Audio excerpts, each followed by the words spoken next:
اعوذ باللہ السمیع العلیم من الشیطان اللعین الرجیم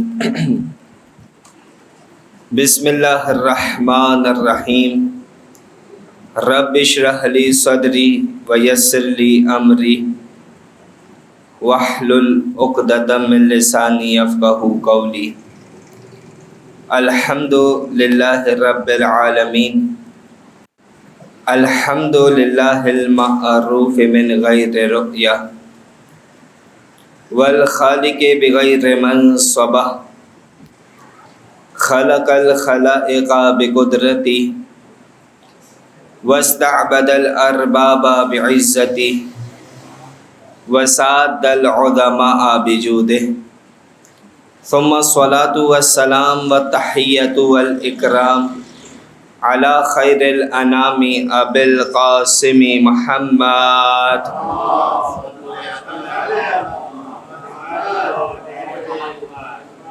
وعلی آلہ الطیبین الطاہرین المعصومین المظلومین المیامین المنتجبین المنتخبین سیما بقیت اللہ الاعظم روحی و ارواحنا لتراب مقدمہ الفدا اللہم عجل لولیک الفرج واللعن الدائمۃ الباقیۃ علی اعدائہم اجمعین من یوم عداوتہم الی قیام یوم الدین اما بعد فقد قال اللہ تبارک و تعالی فی کتابہ المبین بسم اللہ الرحمن الرحیم وهو الذی یبدأ الخلق ثم یعیدہ وهو اہون علیہ وَلَهُ الْمَثَلُ الْأَعْلَى فِي السَّمَاوَاتِ وَالْأَرْضِ وَهُوَ الْعَزِيزُ الْحَكِيمُ صلوات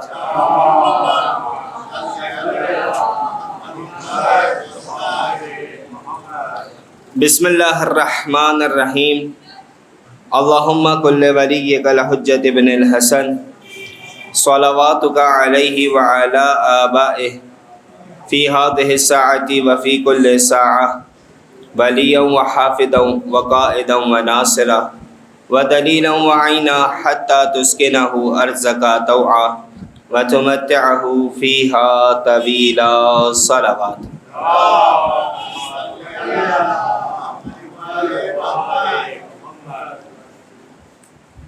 سامعین گرامی، کل کی جو ہماری گفتگو تھی وہاں پر سورہ روم کی آیت نمبر 26 اور 27 کا کچھ تذکرہ کیا گیا تھا کہ جس میں پروردگار عالم کی توحید مالکیت کا پروردگار نے تذکرہ فرمایا ہے، اور آیت نمبر 27 میں پروردگار عالم ارشاد فرما رہا ہے وَهُوَ الَّذِي يَبْدَأُ الْخَلْقَ ثُمَّ يُعِيدُهُ، اور وہی خلقت کی ابتدا کرتا ہے اور پھر وہی اس کا اعادہ کرتا ہے، یعنی دوبارہ خلق کرتا ہے۔ اس حوالے سے ہماری کل کچھ تفصیلاً گفتگو ہوئی تھی کہ جس میں آپ کے سامنے یہ بات عرض کی گئی تھی کہ اگر ہم اپنے جیسے انسانوں کی بات کریں تو ہم میں اگر کوئی شخص ایک چیز کو خلق کرتا ہے، اس کی تخلیق کرتا ہے، اسے بناتا ہے، تو پہلی مرتبہ خلق کرنا یا کسی چیز کو ایجاد کرنا مشکل ہوتا ہے۔ دوسری مرتبہ ہو سکتا ہے کہ مشکل ہو، لیکن پہلے کی نسبت آسان ہوا کرتا ہے، اس لیے کہ ذہن میں مفہوم موجود ہوتا ہے، وہ عناصر ایک مرتبہ وجود میں آ چکے کہ جس سے ان چیزوں کو بننا ہے، وہ مٹیریل آپ کو معلوم ہے کہ کون سا استعمال ہونا۔ تو اسی طریقے سے موازنہ کیا گیا انسان کے ساتھ یا مخلوقات کے ساتھ کہ پروردگار عالم نے جب ایک مرتبہ مخلوق کو بنا لیا تو اس کی ریپیٹیشن کرنا، بار بار بنانا پہلی بار جتنا مشکل نہیں ہے۔ خود پروردگار فرما رہا وَهُوَ أَهْوَنُ عَلَيْهِ، کہ یہ تو اس سے بہت آسان بات ہے پروردگار کے لیے۔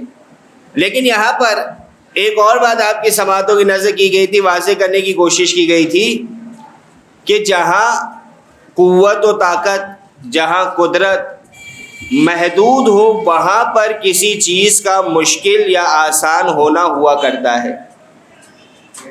یعنی ہماری قوت، ہماری طاقت کیا ہے؟ محدود ہے، تو ہمارے لیے کوئی چیز آسان ہوا کرتی ہے، کوئی چیز مشکل ہوا کرتی ہے۔ لیکن جس کی قوت، جس کی طاقت، جس کی قدرت لامحدود ہو، وہاں آسان و مشکل کا تصور نہیں ہوا کرتا۔ جبکہ پروردگار کی قدرت کیسی ہے؟ سورہ یاسین میں ہم بارہا اس آیت کی تلاوت کرتے ہیں کہ اگر خدا کسی چیز کا ارادہ کرتا ہے، ان یقول لہ کن فیکن، تو کیا کرتا ہے؟ کن کہتا ہے، وہ چیز ہو جاتی ہے۔ یہاں پہ بھی امام معصوم یہی فرما رہے ہیں کہ پروردگار یہ کن کہنے کا بھی محتاج نہیں، لیکن کہا کہ سب سے کم چیز جو سمجھانے کے لیے ہے، وہ اسی کے ذریعے سے پروردگار بات کو واضح کر رہا ہے۔ ورنہ پروردگار کا خود ارادہ کسی چیز کے، کسی کام کے محقق ہو جانے کا سبب بنتا ہے۔ تو یہ ساری باتیں تاکہ ہم سمجھ سکیں، ورنہ نہ پروردگار کے لیے کوئی چیز مشکل ہے، نہ کوئی آسان ہے۔ کیوں؟ کیونکہ اس کی قدرت لامحدود ہے۔ اور یہ جملہ بار بار میں عرض کرتا ہوں، کل بھی کہا تھا، کیوں؟ کیونکہ ہمارا تو عقیدہ یہی کہ جو محدود ہو جائے وہ خدا نہیں ہو سکتا۔ ہم کہتے ہیں کہ خدا مکان نہیں رکھتا، خدا جسم نہیں رکھتا۔ یعنی مسلمانوں میں سے کوئی ہے نا کہ جو خدا کی نعوذ باللہ جسمانیت کے بھی قائل ہے؟ کہا کہ جہنم میں پروردگار سب کچھ ڈال دے گا، تب بھی جہنم کہے گی حل من مزید، حل من مزید، حل من مزید۔ یہ ہماری کتابوں میں تو نہیں ہے نا۔ اور نعوذ باللہ خدا پھر کیا کرے گا؟ آپ جانتے ہیں بہتر۔ بہرحال یہ پروردگار کی شان میں گستاخی ہے۔ تو ہم تو جسمانیت کے قائل نہیں۔ کیوں قائل نہیں؟ کیونکہ جو چیز جسم رکھتی ہے، یعنی مثال کی بات، مثال میں جسم رکھتا ہوں، ہم جسم رکھتے ہیں، ہماری باڈی ہے، تو میں جب جسم رکھ رہا ہوں تو میری حدود کیا ہے؟ آپ کہیں گے کہ آپ ممبر سے باہر تو نہیں ہیں، یہ ممبر آپ کی اس وقت حدود ہے، آپ ممبر کے اندر قید ہوئے ہیں، مقید ہوئے ہیں۔ یا مثال کے طور پر اگر میں ہم سب کی بات کروں، ہماری اس وقت حدود کیا ہے؟ تو آپ کہیں گے کہ حسینی تابوت کمیٹی کے اس ہال میں ہم محدود ہوئے ہیں، ان چار دیواری کے درمیان ہم اس وقت موجود ہیں، یہ ہماری حد بندی ہے۔ اب کوئی شخص ہے کہ میں حسینی تابوت کمیٹی میں بھی ہوں اور میں سامنے اللہ رکھا پارک میں بھی ہوں، کیا اس کی بات تسلیم کی جائے گی؟ نہیں کی جائے گی۔ کہا کہ جسم کا تقاضا یہ کہ وہ ایک وقت میں ایک ہی جگہ پر موجود رہ سکتا ہے، یعنی جسم محدود ہوا کرتا ہے، جسم کو مکان کی ضرورت ہوتی ہے۔ خدا جسم نہیں رکھتا، کیوں؟ کیونکہ خدا مکان کی قید میں مقید نہیں ہو سکتا۔ اللہم صلی علی محمد وعلی محمد۔ جو مقید ہو جائے وہ خدا نہیں ہوتا۔ تو یہ جسم کی کمزوریاں ہیں، پروردگار کا جسم نہیں ہے۔ تو یہ آسان ہونا کسی چیز کا مشکل ہونا، یہ ہم جیسے خاکی بشر کے لیے ہے۔ وَلَهُ الْمَثَلُ الْأَعْلَىٰ، یہی وجہ ہے پروردگار فرما رہا وَهُوَ أَهْوَنُ عَلَيْهِ، یہ تو اس کے لیے اور زیادہ آسان ہے۔ پھر فرما رہا وَلَهُ الْمَثَلُ الْأَعْلَىٰ فِي السَّمَاوَاتِ وَالْأَرْضِ، تمام عظیم صفات پروردگار کے لیے ہی ہے آسمانوں اور زمینوں میں۔ یعنی جتنی بڑی صفات ہو سکتی ہے، جتنی بزرگ و برتر صفات ہو سکتی ہے، وہ کس سے مخصوص ہے؟ پروردگار عالم کے لیے، ہمارے ساتھ مخصوص نہیں۔ آسمانوں زمینوں میں جتنی صفات ہے، بڑی صفات۔ اب یہاں پر ایک بات وضاحت طلب ہے، وہ کیا کہ ہمارا کوئی وصف رکھنا، ہمارا اپنے اندر کوئی صفت رکھنا اور خدا کا صفت رکھنا، دونوں میں بڑا فرق ہے۔ فرق کیا ہے؟ مثال دو، ہماری جو صفات ہے وہ ہماری شخصیت پر عارض ہے. اب آپ کہیں گے کہ کیا جملہ کہہ دیا کہ ہماری صفات عارض ہے. اور آسان کروں، ہماری صفات عارضی ہے. کیسے عارضی ہے؟ ایک بچہ پیدا ہوا، آپ سے میں سوال پوچھوں کیا وہ پڑھنا لکھنا جانتا ہے؟ آپ کہیں گے نہیں جانتا. کیا وہ چلنا جانتا ہے؟ کہیں گے نہیں جانتا. کیا یہ بچہ ڈاکٹر ہے؟ کہیں گے نہیں ڈاکٹر نہیں ہے. کیا انجینئر ہے؟ کہیں گے نہیں. کیا عالم ہے؟ نہیں. کیوں نہیں ہے؟ ابھی اس دنیا میں آیا ہے. واللہ یخرجکم من بطون امہاتکم لا تعلمون شیئا.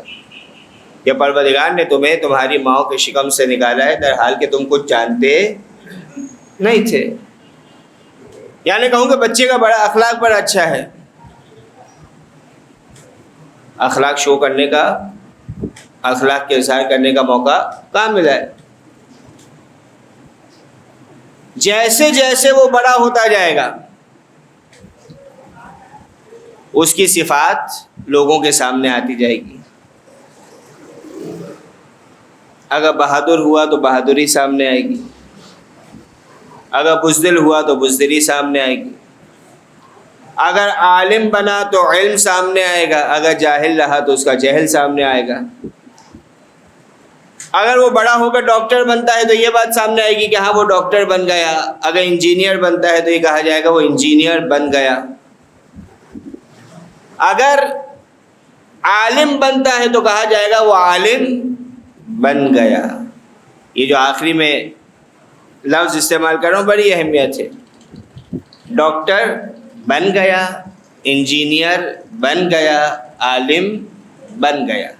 یعنی تھا نہیں بنا ہے. یعنی پہلے کچھ نہیں تھا، پہلے کوڑا کاغذ تھا، خالی کاغذ تھا، اس پہ جو لکھتے چلے گئے وہ کاغذ بھرتا چلا گیا. یعنی ہماری جو ذات ہے وہ کوڑا کاغذ ہے، اس کے اوپر لکھی جانے والی ہماری صفات ہے. کبھی ان صفات کو مٹایا بھی جا سکتا ہے. یعنی کاغذ پہ آپ نے دیکھا اسے مٹا دیا، تحریر کو مٹا دیا. ڈاکٹر تھا بندہ، دماغ میں چوٹ آئی، پاگل ہو گیا کہ اب ڈاکٹر ہے نہیں ہے. عالم تھا، بیمار ہو گیا، ذہن خالی ہو گیا، اب کیا عالم ہے نہیں ہے. ایتھلیٹ تھا، رنر تھا، بھاگا کرتا تھا، پیر ٹوٹ گیا، اب کیا رنر ہے؟ کیا بھاگنے والا ہے نہیں ہے. تو یہ جتنی بھی صفاتیں پہلے نہیں تھی بعد میں آئی. یعنی وہ ہماری شخصیت الگ ہے، ہماری ذات الگ ہے، ہماری صفات الگ ہے. یعنی ہماری ذات الگ ہے. میں الگ ہوں، میرا علم الگ ہے. میں الگ ہوں، میرا جہل الگ ہے. میں الگ ہوں، میری خصوصیات الگ ہے. کبھی یہ خصوصیات آ جاتی ہے اور کبھی یہ خصوصیات چلے جاتی. لیکن جب پروردگار کی صفات کی بات کی جائے، صفات سلبیہ میں ہم پڑھتے ہیں صفات زائد بر ذات نہیں ہے. یعنی ایسا نہیں کہ خدا کی ذات الگ ہو اور خدا کی صفات الگ ہو. ایسا نہیں ہے کہ خدا کا علم الگ ہو اور اس کی ذات الگ ہو. نہیں، خدا جب سے ہے اس وقت سے عالم ہے.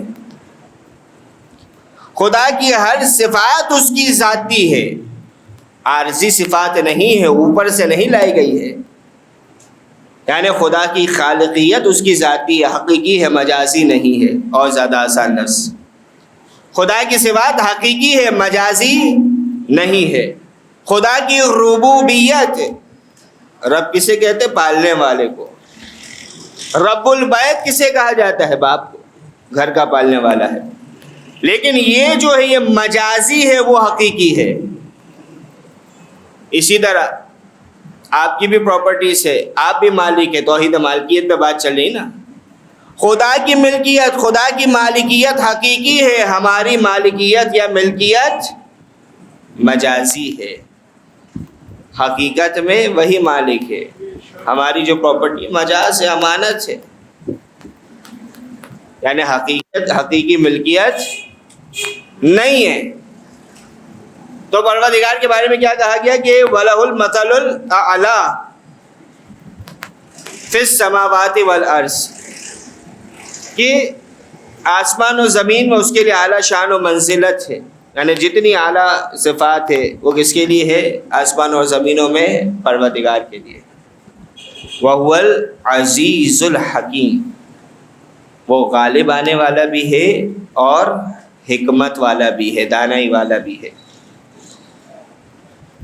اب یہ جو اتنا بڑا مقدمہ آپ کے سامنے بنایا گیا، خدا کی صفات کے حوالے سے ہم نے بات کی، حقیقت اور مجاز کے اوپر بات کی، حقیقی ملکیت اور مجازی ملکیت. اس کا ایک سبب تھا. سبب کیا تھا؟ کہ اس آنے والی آیت میں پروردگار مثال پیش کر رہا ہے. کیا مثال پیش کر رہا ہے؟ اور سوال کر رہا بندوں سے، بندوں کے ذہنوں کو جھنجھوڑ رہا ہے. ضرب لکم مثلا من انفسکم، وہ تمہارے لیے خود ایک مثال دیتا ہے، ایک مثال تمہارے لیے پروردگار دیتا ہے. هل لکم مما ملکت ایمانکم من شرکاء فیما رزقناکم فانتم فیہ سواء تخافونہم کخیفتکم انفسکم، کہ جن کے تم مالک ہو، چاہے غلام یا کنیز، جن کے تم مالک ہو، وہ اس رزق میں تمہارے شریک ہیں کہ جو ہم نے تمہیں دیا ہے، پھر وہ اس میں تمہارے برابر ہو جائیں. تم ان سے اس طرح ڈرنے لگو جس طرح تم آزاد لوگ خود ایک دوسرے سے ڈرتے ہو. یعنی پروردگار ملکیت کی ایک مثال پیش کر رہا ہے. انسان کی ملکیت میں اس کا غلام یا اس کی کنیز. پروردگار سوال کر رہا. اب مما رزقناکم، اس کے حوالے سے ہماری کافی بات ہو چکی، ایک آدھ جملہ پیش کیا جائے گا. لیکن ابھی جو بات ہو رہی یہاں پر، کہ جو بالفرض آپ کا غلام ہے، آپ کی کنیز ہے، آپ کے پاس مال ہے، کیا آپ یہ سمجھتے ہیں کہ جو چیز آپ کی ملکیت میں ہے، جو مال آپ کی ملکیت میں ہے، وہ جو غلام یا کنیز ہے وہ آپ کے برابر کے حصے دار ہے، آپ کے ساتھ ان کی پارٹنرشپ ہے؟ کیا ایسی بات کوئی سمجھتا ہے؟ وہ ہمارے پارٹنرز ہیں. جس طریقے سے حقیقی وارث یا حقیقی پارٹنرز ہوا کرتے ہیں. یعنی کیا انسان کو ایسا خوف رہتا ہے کہ میرا فلاں غلام یا میری فلاں کنیز، اس پر میرا مال حلال ہے، تو جس طریقے سے میرے پارٹنرز میرے مال میں تصرف کر سکتے ہیں، یا میرے ورثہ میرے مال میں تصرف کر سکتے ہیں، میرے مال کو استعمال کر سکتے ہیں، وہ میرا غلام یا کنیز بھی استعمال کر لے گا. کیا یہ خوف رہتا ہے انسان کے دل میں؟ نہیں رہتا. کیوں؟ کیونکہ جانتا ہے کہ وہ میرا غلام ہے یا وہ میری کنیز ہے.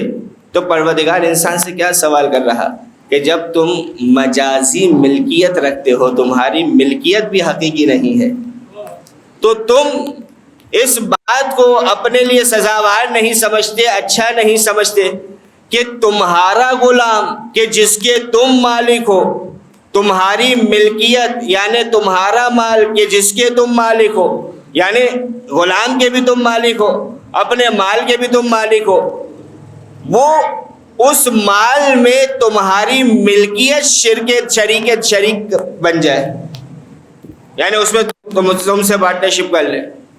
اس بات کو تم اچھا نہیں سمجھتے. مثال کے طور پر علی ہے، اس کے پاس ایک غلام ہے. بات سمجھانے کے لیے مثال پیش کر رہا ہے. علی کا ایک غلام ہے اور علی کے پاس 50,000 روپے ہے. اب علی کی ملکیت کیا ہے؟ غلام علی کی ملکیت ہے، 50,000 روپے علی کی ملکیت ہے. اب علی کتنی چیزوں کا مالک ہے؟ غلام کا مالک ہے، 50,000 روپے کا مالک ہے. کیا علی اس بات کو اچھا سمجھے گا کہ اس کا غلام یہ جو 50,000 روپے ہیں اس میں اس سے شراکت داری کر لے، اس کا پارٹنر بن جائے؟ نہیں سمجھے گا. کیوں؟ کیونکہ دونوں اس کی ملکیت ہے. اب بھلا ملکیت میں شراکت داری نہیں ہو سکتی۔ پروردگار بول رہا ہے یہ تمام کائنات خدا کی ملکیت ہے، بھلا تم کیسے مخلوق خدا کو ہی خدا کا شریک قرار دینے لگ جاتے ہو؟ یعنی انسان کس کس چیز کی عبادت کرتا ہے؟ پتھر کی عبادت کر رہا، پتھر کس کی مخلوق ہے؟ اللہ کی۔ انسان درخت کی عبادت کر رہا، درخت کس کی مخلوق ہے؟ اللہ کی۔ انسان سورج کی عبادت کر رہا، سورج کس کی مخلوق ہے؟ اللہ کی۔ انسان ستارے کی عبادت کر رہا، ستارے کس کی مخلوق ہے؟ اللہ کی۔ یعنی جس چیز کی بھی انسان عبادت کر رہا، اگر حقیقت میں دیکھا جائے تو وہ چیز مخلوق کس کی ہے؟ تو جواب ملے گا اللہ کی مخلوق ہے۔ تو پروردگار یہ سوال انسان کے ذہن میں ڈال رہا کہ تم تو اپنی مجازی ملکیت میں غلاموں سے یہ شراکت داری اچھی نہیں سمجھتے ہو، پروردگار کی ملکیت تو حقیقی ہے، بھلا پروردگار کی اس خالقیت میں، اس ربوبیت میں، اس مالکیت میں اپنے بندوں سے کیسے شراکت داری ہو سکتی ہے؟ صلوات پڑھیے گا محمد و آل محمد پر۔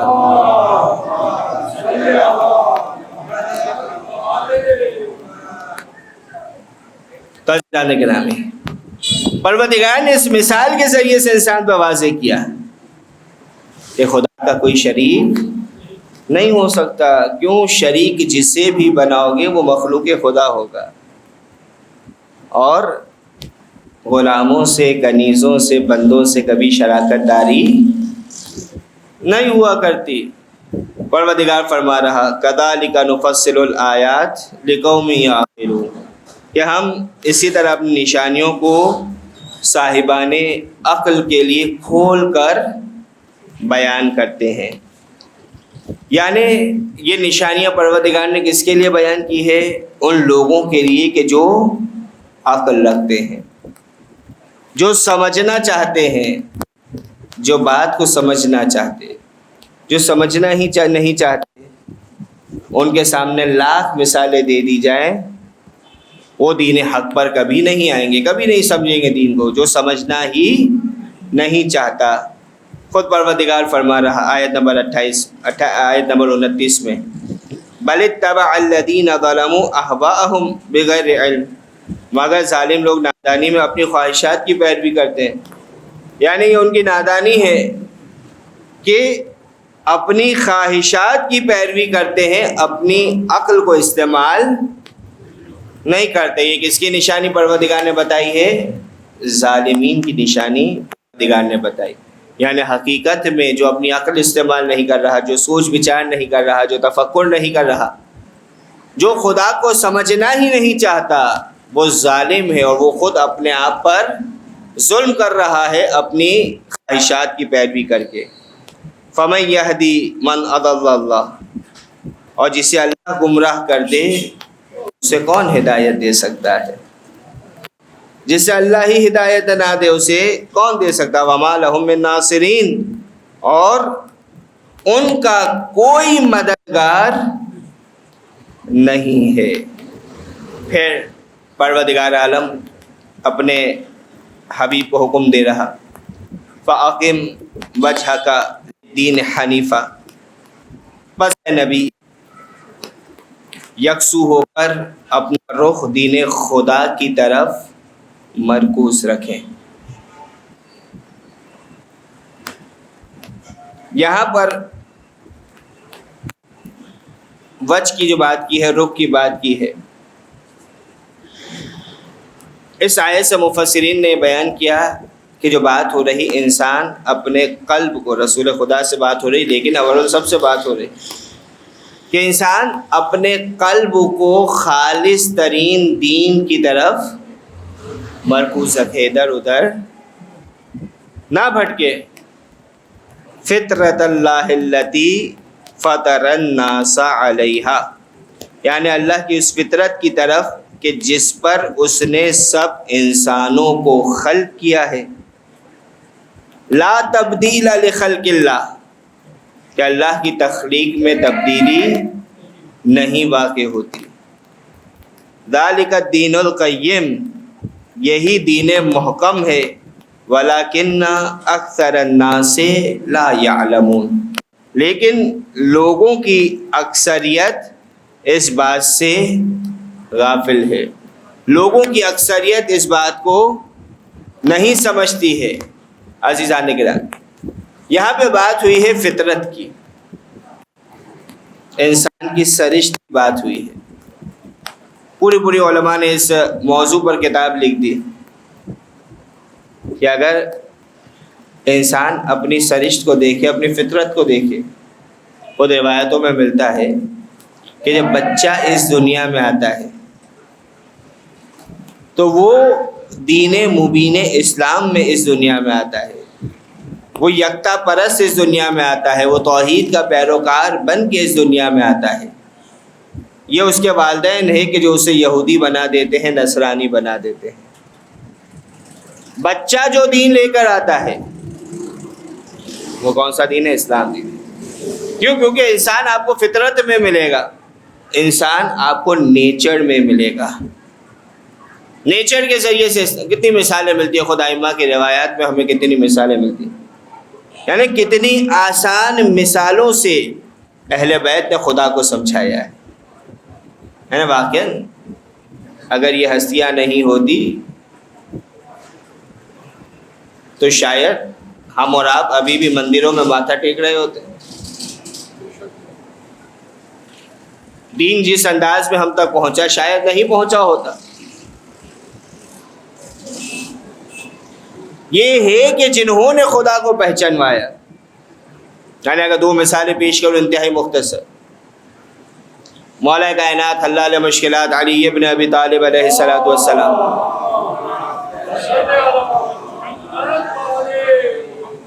ایک مقام سے گزر رہے تھے، دیکھا ایک بوڑھی عورت ہے، چرخہ چلا رہی ہے، دھاگا یا کپڑے بنے جاتے چرخے میں، چلا رہی تھی۔ مولا اصحاب کے ساتھ تھے، اس خاتون سے سوال کیا کہ خاتون ذرا یہ بتا تو مسلمان ہے؟ کہا الحمدللہ میں مسلمان ہوں۔ کہا تو خدا کو مانتی ہے؟ کہا ہاں مسلمان ہوں، خدا کو مانتی ہوں۔ کہا تو نے خدا کو کیسے پہچانا؟ تو خدا تک کیسے پہنچی؟ وہ چرخہ چلا رہی تھی، اس نے چرخہ چلانا چھوڑ دیا۔ جب وہ ہاتھ سے چرخہ چلا رہی تھی، اس نے چرخہ چلانا چھوڑ دیا، نتیجہ کیا ہوا؟ وہ جو گھوم رہا تھا چرخہ اپنے مقام پر رک گیا۔ کہا یہ میرا چرخہ ہے، جب میں اسے چلاتی ہوں تو چلتا ہے، جب چھوڑ دیتی ہوں تو رک جاتا ہے۔ جب اتنا چھوٹا سا چرخہ بغیر چلانے والے کے نہیں چل سکتا تو اتنی بڑی کائنات بغیر چلانے والے کے کیسے چل سکتی ہے؟ اس طرح کی کئی مثالیں ہمیں سیرت اہل بیت میں نظر آئے گی۔ یا مثال کے طور پہ فطرت کی بات ہو رہی ہے نا، انسان کی فطرت کے اندر توحید، انسان کی ذات کے اندر توحید موجود ہے۔ چھٹے امام جعفر صادق علیہ السلام،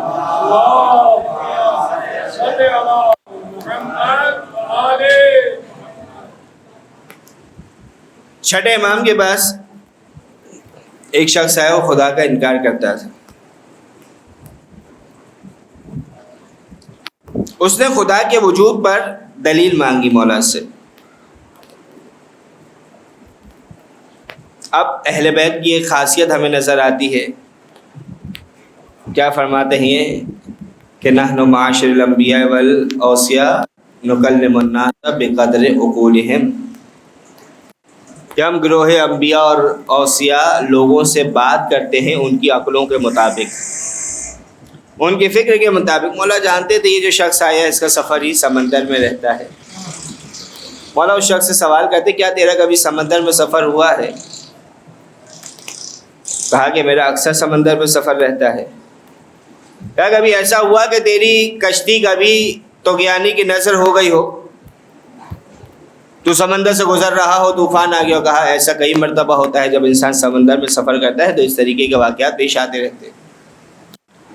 کہا کہ اس طغیانی میں، اس طوفان میں کبھی ایسا ہوا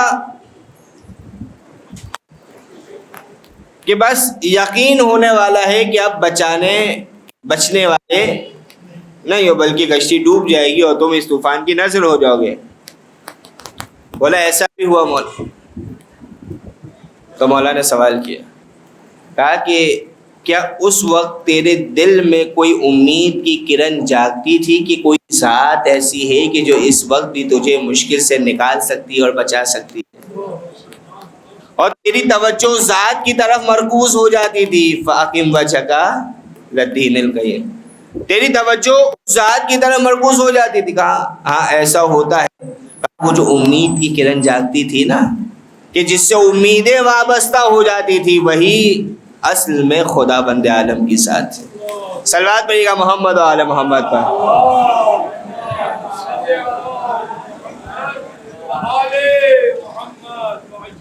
تو پروردگار عالم نے کیا فرمایا کہ اپنی توجہ کو کہاں پر مرکوز رکھو؟ دین محکم کی طرف، دین قیم کی طرف، دین حنیف کی طرف. پھر پروردگار فرما رہا منیبین الیہ، اور اس کی طرف رجوع کرتے ہوئے. رجوع پروردگار عالم سے ہی کرنا. واتقوہ، اور اس کا تقوی اختیار کرنا ہے. واقیموا الصلاۃ، نماز قائم کرنی ہے، تم نماز قائم کرو. ولا تکونوا من المشرکین، اور تم مشرکین میں سے نہیں ہو جانا. بڑی مزے کی بات، دو آیتیں بظاہر جس انداز میں پیش کی گئی آپ کو لگ رہا ہے کہ ایک ہی مخاطب ہے پروردگار کا. نہیں، اس سے پہلے جو آیت پیش کی گئی وہاں پر جو صیغہ استعمال ہوا تھا، جو کلمہ استعمال ہوا تھا، وہ فقط مخاطب مفرد کے لیے ہوا تھا. یعنی پروردگار سے وہ اپنے حبیب سے مخاطب ہو رہا تھا کہ اپنے رخ کو مرکوز رکھو کہاں پر؟ دین حنیف کی جانب. اب یہاں پر پروردگار عالم جو صیغہ استعمال کر رہا ہے، کس کا کر رہا ہے؟ جمع کا صیغہ. یعنی یہاں پر پروردگار کس سے مخاطب ہے؟ مسلمانوں سے مخاطب ہے کہ منیبین الیہ، اس کی طرف رجوع کرتے ہوئے. واتقوہ، اور اس کا تقوی اختیار کرو. واقیموا الصلاۃ، اور نماز پڑھو. ولا تکونوا من المشرکین، اور مشرکین میں سے نہ ہو جاؤ. اب تقوی کیا ہے؟ بہرحال آج وقت میں گنجائش نہیں، کل انشاءاللہ یہیں سے بات آگے بڑھے گی تو وضاحت ہوگی اسی تقوی کی کہ تقوی کیا ہے، کس تقوی کے اختیار کرنے کا پروردگار کہہ رہا. واقیموا الصلاۃ، اور نماز قائم کرنی ہے، وہ آپ جانتے ہیں.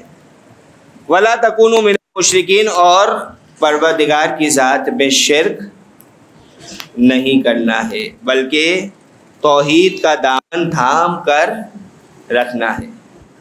تو نماز پڑھنے کا حکم پروردگار دے رہا، لیکن نماز بغیر ایمان کے نہ ہو. ورنہ نمازی تو ایسے بھی نظر آتے کہ جو کہہ رہے تھے کہ اے شمر سر حسین جلدی تن سے جدا کر، نماز کا وقت گزر رہا ہے.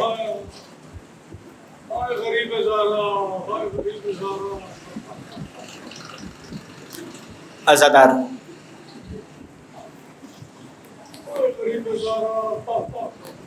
کیا کہا؟ حسین کو جلدی قتل کرو.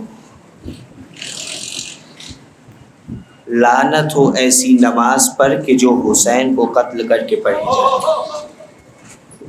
کیوں؟ حقیقت میں وہ خدا کی عبادت ہی نہیں ہے بلکہ شیطان کی پرستش. کون حسین؟ پشت نبی کا سوار حسین. کون حسین؟ زہرا کا لخت جگر حسین. عزاداروں، عجیب روایت ملتی ہے کہ جب مولا اس دنیا میں تشریف لانے والے تھے، مولا جناب سیدہ سے باتیں کیا کرتے تھے.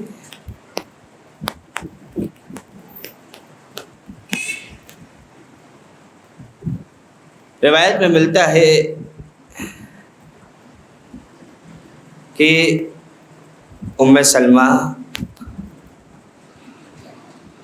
صبح کا وقت تھا، جناب سیدہ کے پاس تشریف لائی، دیکھا پریشان ہے جناب سیدہ. پوچھا کیا ہوا؟ کہا کہ آج میرے بیٹے نے بڑے عجیب انداز میں مجھے سلام کیا. میں نماز جب پڑھ چکی تو میرے بچے نے سلام کیا، السلام علیکی یا اما وانا ولدک العطشان، کیا مادر گرامی آپ پر سلام ہو کہ میں آپ کا پیاسا بیٹا ہوں۔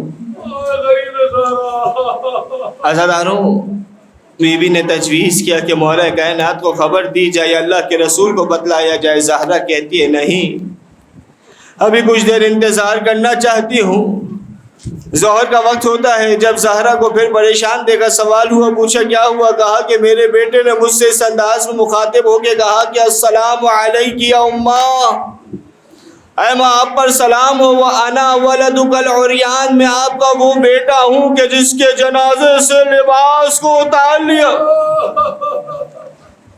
عزاداروں، جب شام ہوئی نا، اب زہرا سے صبر نہیں ہوا، اللہ کے رسول کی خدمت میں پہنچی، واقعہ بیان کیا، کہا کہ شام کے وقت اس انداز میں سلام کیا کہ اے ماں تم پر میرا سلام ہو، میں تیرا وہ بیٹا ہوں کہ جس کے لاشے کو گھوڑوں کی ٹاپوں سے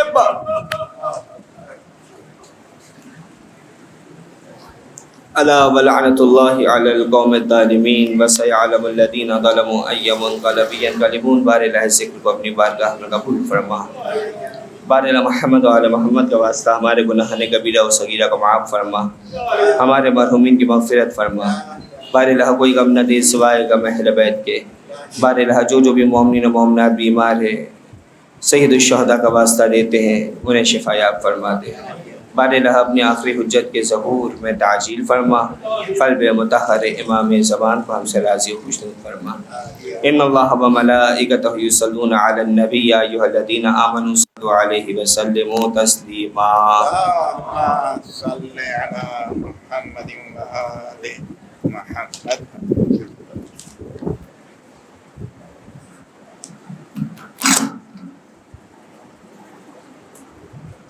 بر محمد و آل محمد صلوات۔ اللہم صلی علی محمد و آل محمد۔ سورہ فاتحہ کی گزارش ہے۔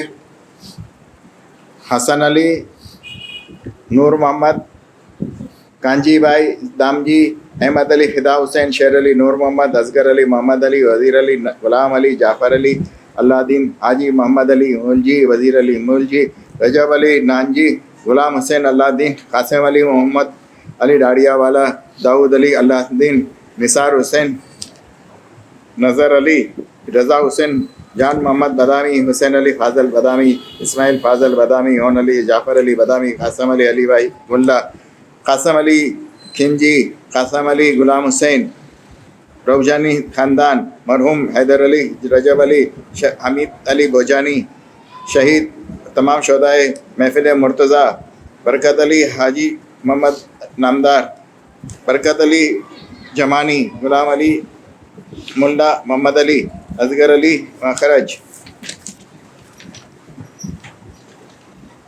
نعمت بانو، محمد حسین نانجی، علی اکبر، جعفر علی، زینب بنت محمد حسین، رباب بانو زوجے یوسف علی، محمد نجمہ بانو بنت احمد علی، زہرا بانو بنت حاجی محمد علی، رباب بانو بنت دوست محمد، اور مرحومہ معصومہ بانو بنت قاسم علی ڈاڑیا والا، اور ان تمام کے رشتہ دار مرحومین کے لیے مرحوم حسن علی نشاط نورانی، غلام حسین شریف، فاطمہ بائی علی بھائی، سید حسن نواب، لیلا بائی بنت غلام علی، لیلا بائی بنت غلام حسین، زہرا بائی بنت غلام حسین، انور علی رحمۃ اللہ، زرینہ بائی غلام حسین، غلام علی رحمۃ اللہ، شگرا بائی نظر علی، امینہ بائی اللہ رکھا، نرجس نظر علی، حسینہ بائی فدا حسین، منیر منور حسین، غلام علی، شبیر حسین،